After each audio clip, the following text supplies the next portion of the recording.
Okay, is it getting tough yet? Yeah. Let's please welcome Paula Swindle from the Department of Counseling and Educational Development. The title of Paula's presentation is Religious Abuse, a Twisting of the Sacred. Counselors assess for many things, including whether or not their clients are coming from a spiritual or religious worldview. And if the client discloses a positive relationship with religion, counselors generally know what to do with this and how to use this as a strength in the counseling process.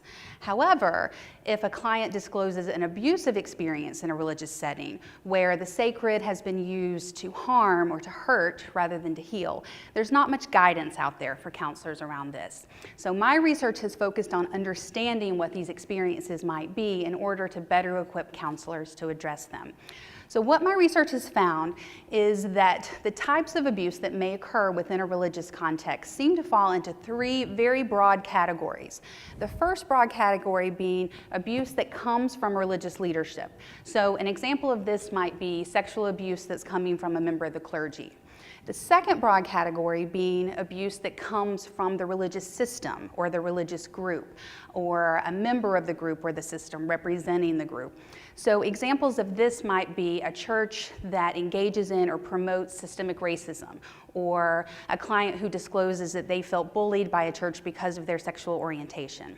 The third broad category is where there's a spiritual component inherent to the abuse, where the abuse seems to be driven by someone's theology or their religious beliefs. So some examples of this might be a husband who physically abuses his wife and uses theology to justify that, or a parent who tells their child that they are evil and that God told them to beat the evil out of them.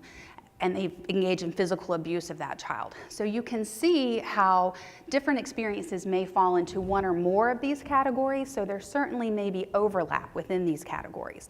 What I've also found is that across all the different types of abuse, there seem to be four pretty common themes that people might experience as a result of religious abuse. The first one being feelings of betrayal. So betrayal is that realization that someone on whom you depended or that you trusted has harmed you in some way. So you can imagine if this is coming from a person or a system that you trusted with your spiritual development or your spiritual guidance, that betrayal might be felt on a very deep or sacred level.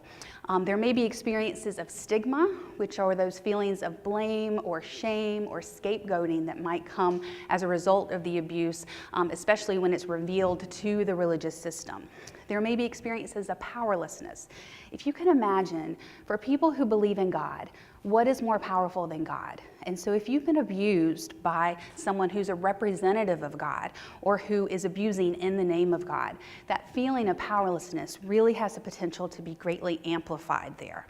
And there may also be experiences of trauma, that deep emotional distress as a result of the abuse.